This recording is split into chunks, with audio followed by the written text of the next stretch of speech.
प्रिय मित्रों, हम दैनिक श्री रामचरितमानस जो गोस्वामी तुलसीदास कृत है उसकी कथा आपको सुनाते हैं। आपसे नम्र निवेदन करते हैं कि मेरे चैनल पर आके और मेरे द्वारा कही गई कथा को सुने और इसमें जो कमियां या त्रुटियां हो आप कमेंट के माध्यम से हमें बतावें। तो आज का जो प्रसंग है, भगवान श्री राम धनुष को तोड़ चुके हैं। जयमाला सीता जी का जयमाला हो चुका है और बीच में राजा लोग कुछ विघ्न करते हैं। धनुष तो छू भी नहीं पाए। भूप सहस दसे कहीं बारा सकई उठावट रही न टारा। फिर भी वो लोग कहते हैं कि मैं अगर जनक जी ऑर्डर दें तो इस दोनों को बांध के यहीं पर रख देते हैं और सीता जी को हम जबरदस्ती ले जाएंगे। इसके बाद बीच में श्री परशुराम जी भी आ जाते हैं। तो आज का यही प्रसंग है। अब बैन ते बलि जिमि चह कागू अजिमि ससु चह नाग अरि भागु अजिमि चह कुशल अकारण कोही असब संपदा चहे शिवद्रोही। जैसे गरुड़ का भाग कौवा चाहे, सिंह का भाग खरगोश चाहे, बिना कारण ही क्रोध करने वाला अपनी कुशल चाहे और शिव जी से विरोध करने वाला सब प्रकार की संपत्ति चाहे। लोभी लोलुप कलकीरति चहई आकलंकता की कामी लहई हरिपद विमुख अपरम गति चाहा अतस तुम्हार लाल चुनर नाहा। लोभी लालची सुंदर कीर्ति चाहे, कामी मनुष्य निष्कलंकता चाहे तो क्या पा सकता है। और जैसे श्री हरि के चरणों से विमुख मनुष्य परम गति अगर मोक्ष चाहे, हे राजाओं सीता के लिए तुम्हारा लालच वैसा ही व्यर्थ है। अकोलाहल सुनी सिए सकानी असखी लवाई गई जहरानी राम शुभाए चले गुरु पाही असिए सने बरन तमन माही। कोलाहल सुनकर सीता जी शंकित हो गई। तब सखिया उन्हें वहां ले गई जहां रानी सीता जी की माता थी। श्री रामचंद्र जी ने मन में सीता जी के प्रेम का बखान करते हुए स्वाभाविक चाल से गुरु जी के पास चले। रानी ने सहित असोच बस सिया अब धो विदहि काह करनिया भूप बचन सुनी तूत तकहीं अलख अनुराम डर बोली न सकहीं। रानियों सहित सीता जी सोच के बस में है कि न जाने विधाता अब क्या करने वाले हैं। राजाओं के वचन सुनकर लक्ष्मण जी इधर उधर ताकते हैं किंतु श्री रामचंद्र जी के डर से कुछ बोलते नहीं हैं। अरुण नयन विकुटी कुटिल चितवत निरपन सकोप मन हुमत गज गन निरखी सिंह किशोर ही चोप। उनके नेत्र लाल और भौहें टेढ़ी हो गई है और वे क्रोध से राजाओं की ओर देखने लगे मानो मत वाले हाथियों का झुंड देखकर सिंह के बच्चे को जोश आ गया हो। अखर वरु देखी अबिकुल विकल पुर नारी सब मिली देहि मही पनगारी तही अवसर सुनि शिव धनु भंगा आय भृगुकुल कमल पतंगा। खलबली देखकर जनकपुर की स्त्रियां व्याकुल हो गई और सब मिलकर राजाओं को गालियां देने लगी। उसी मौके पर शिव जी के धनुष का टूटना सुनकर भृगुकुल रूपी कमल के सूर्य परशुराम जी आए। देखी महीप सकल सकुचाने बाज झपट जनु लबा लुकाने गौरी शरीर भूति भल भ्राजा अभाल विशाल त्रिपुंड विराजा। इन्हें देखकर सब राजा सकुचा गए मानो बाज के झपटने पर बटेर छुप गए हो। गोरे शरीर पर विभूति भस्म बड़ी फब रही है और विशाल ललाट पर त्रिपुंड जो है वो विशेष शोभा पा रहा है। शीस जटा शशि बदन सुहावा हरिष बस कछुक अरुण होइयावा भ्रिकुटी कुटिल नयन रिसराते असहज चितवत मन हुरी साते, सिर पर जटा है, सुंदर मुखचंद्र क्रोध के कारण कुछ लाल हो आया है, बाहें टेढ़ी और आंखें क्रोध से लाल है। सहज ही देखते ही तो ऐसा जान पड़ता है कि मानो वे क्रोध कर रहे हैं। अभृषभ कंध और बाहु विशाला, अचारु चन जने उमाल मृग छाला। अकटि मुनि बसन तून दुई बांधे, अधनुसर कर कुठारु कल कांधे। बैल के समान कंधे हैं, छाती और भुजाएं विशाल है, सुंदर एक गो पवित्र धारण किए माला पहने और मृग चर्म लिए हुए हैं। कमर में मुनियों का वस्त्र और 2 तरकस बांधे हैं, हाथ में धनुष बाण और सुंदर कंधे पर फरसा धारण किए हुए हैं। शांत बेसु करनी कठिन बरनी न जाई स्वरूप, अधरि मुनि तनु जनु वीर रसु आयु जह सबूप। शांत वेश है परंतु करनी बहुत कठोर है, स्वरूप का वर्णन नहीं किया जा सकता। मानो वीर रसी मुनि का शरीर धारण करके जहाँ सब राजा लोग हैं वहाँ आ गया हो। देखत भृगुपति बेशु कराला, उठे सकल भय विकल भुआला। पितु समेत कही कही निज नामा, लगे करन सब दंड प्रणामा। परशुराम जी का भयानक वेश देखकर सब राजा भय से व्याकुल उठ खड़े हुए और पिता सहित अपना नाम कह कर सब दंडवत प्रणाम करने लगे। अजहि सुभाए चित वही हितु जानी, असो जानई जनु आई खुटानी। अजनक बहोरी आई सिरुनावा, असिए बुलाई प्रणाम करावा। परशुराम जी हित समझकर भी सहज ही जिसकी ओर देख लेते हैं वह समझता है मानो मेरी आयु पूरी हो गई हो। फिर जनक जी ने आकर सिर नवाया और सीता जी को बुलाकर प्रणाम कराया। आशीष दिन सखी हर्षानी, अनिज समाज लय गई सयानी। विश्वामित्र मिले पुनियाई, अपद सरोज मेले 2 भाई। परशुराम जी ने सीता जी को आशीर्वाद दिया, सखिया हर्षित हुई। वहां अब अधिक देर तक ठहरना ठीक न समझकर वे सयानी सखिया उनको अपने मंडली में ले गई। फिर विश्वामित्र जी आकर मिले और उन्होंने दोनों भाइयों को उनके चरण कमलों पर गिराया। राम लखनु दशरथ के ढोटा, दिन्नी असीस देखी भल जोटा। राम ही चितई रहे थकी लोचन, रूप अपार मार मद मोचन। राम और लक्ष्मण राजा दशरथ के पुत्र हैं। उनकी सुंदर जोड़ी देखकर परशुराम जी ने आशीर्वाद दिया। कामदेव भी मद को छुड़ाने वाले श्री रामचंद्र जी के अपार रूप को देखकर उनके नेत्र थकित हो रहे हैं। बहुर बिलो की विदेह सना, काहू काह अति धीर। पूछत जानी अजान जिनी, व्यापे को कुशरीर। फिर सब देखकर जानते हुए भी अनजान की तरह जनक जी से पूछते हैं कि कहो यह बड़ी भारी भीड़ कैसी है। उनके शरीर में क्रोध छा गया। समाचार कही जनक सुनाए, अजहि कारण महीप सब आए। सुनत बचन फिर अनत निहारे, देखे चाप खंड मही डारे। जिस कारण से सब राजा आए थे, राजा जनक ने वे सब समाचार का सुनाए। जनक के वचन सुनकर परशुराम जी ने फिर कर दूसरी ओर देखा तो धनुष के टुकड़े पृथ्वी पर पड़े हुए दिखाई दिए। अतिरिस बोले बचन कठोरा, कहु जर जनक धनुष कह तोरा। बेगी देखाऊ मूढ़ न ताजू, उल्टे मही जह लही तब राजू। अत्यंत क्रोध में भरकर वे कठोर वचन बोले, रे मूर्ख जनक, बता धनुष किसने तोड़ा, उसे शीघ्र दिखा, नहीं तो अरे मूढ़, आज मैं जहां तक तेरा राज्य है वहां तक की पृथ्वी को उलट दूंगा। अति डरू उतरू अदेत निपनाही, अकुटिल भूप हर से मन माही। सुर मुनि नाग नगर नर नारी, असोच ही सकल त्रास उर भारी। राजा को अब अत्यंत डर लगा, जिसके कारण वे उत्तर नहीं देते। यह देखकर कुटिल राजा मन में बड़े प्रसन्न हुए।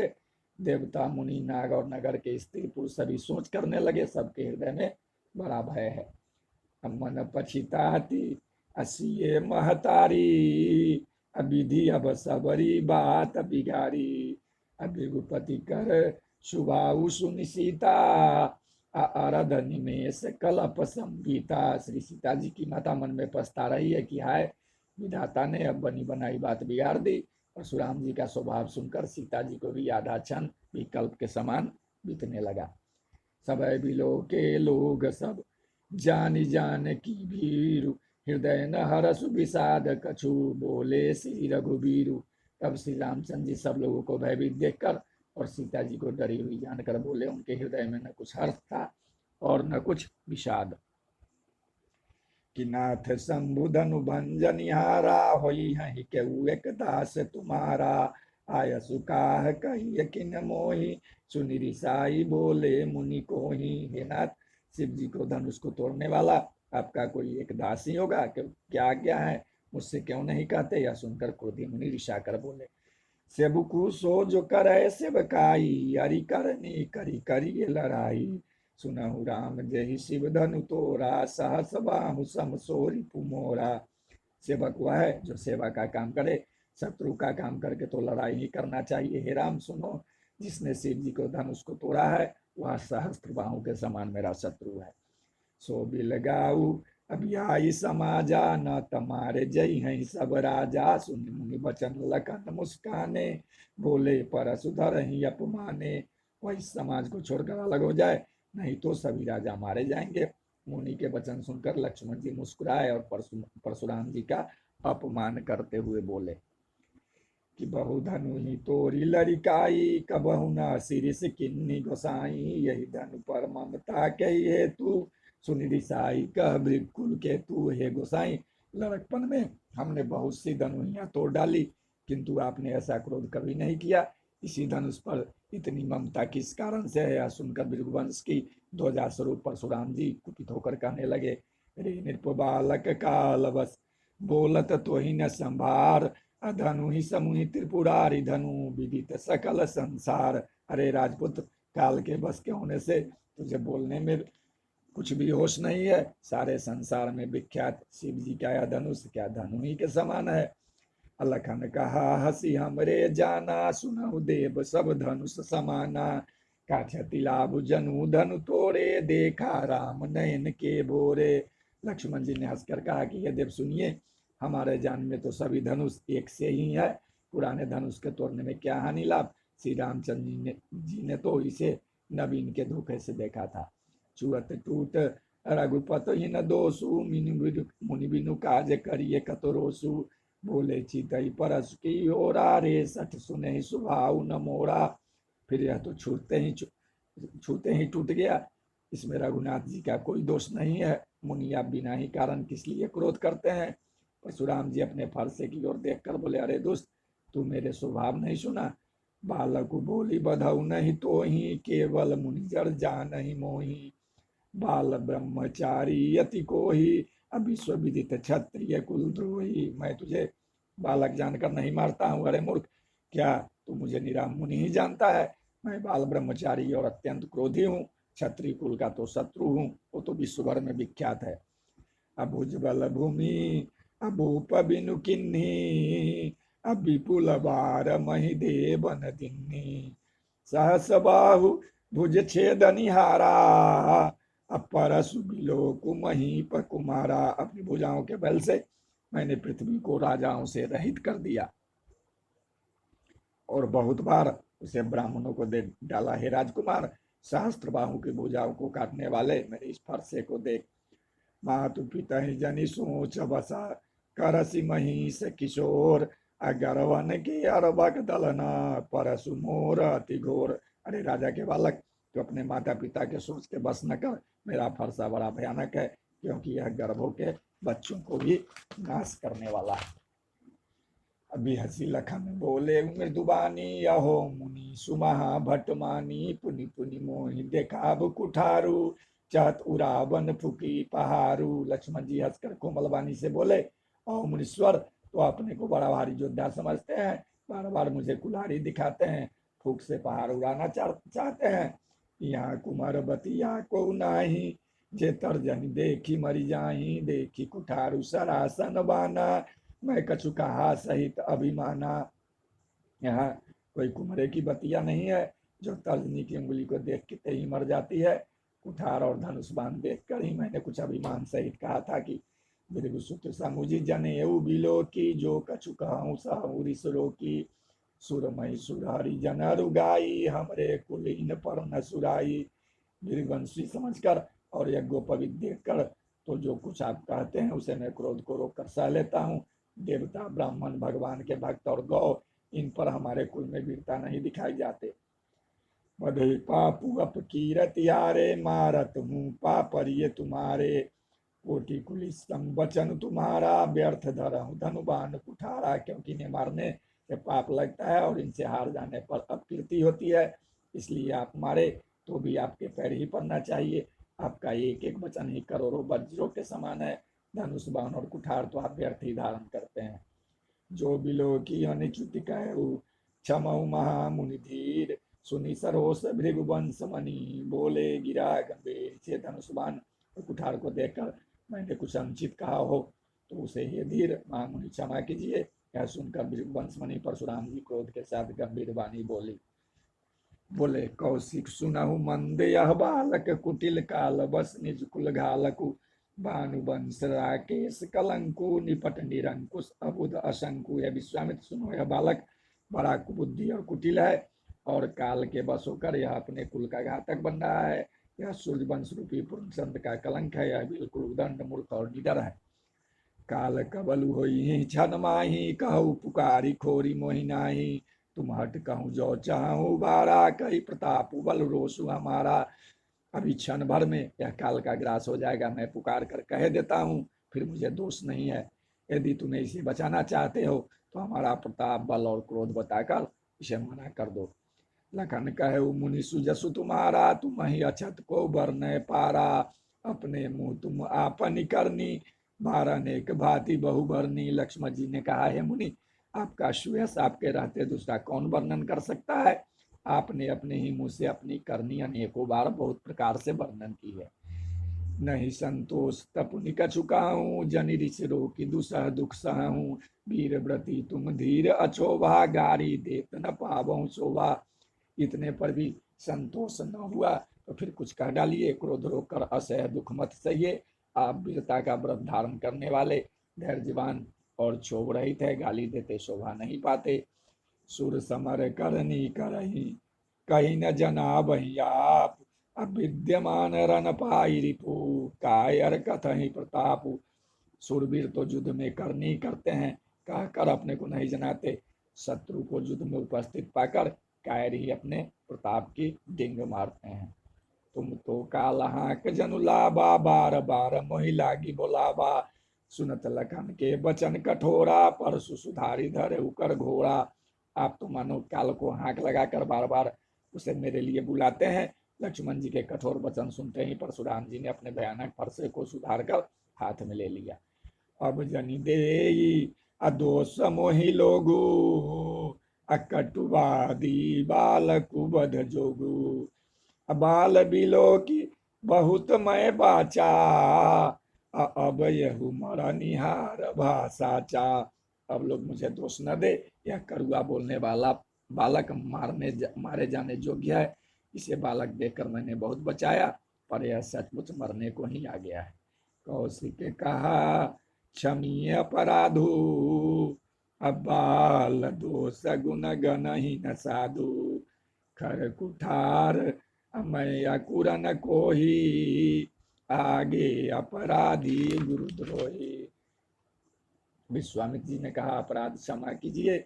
बालकों के दोष और गुण को साधु लोग नहीं गिनते। परशुराम जी बोले, तीखी धार का कुठार मैं दया रहित और क्रोधी, और यह गुरुद्रोही और अपराधी मेरे सामने।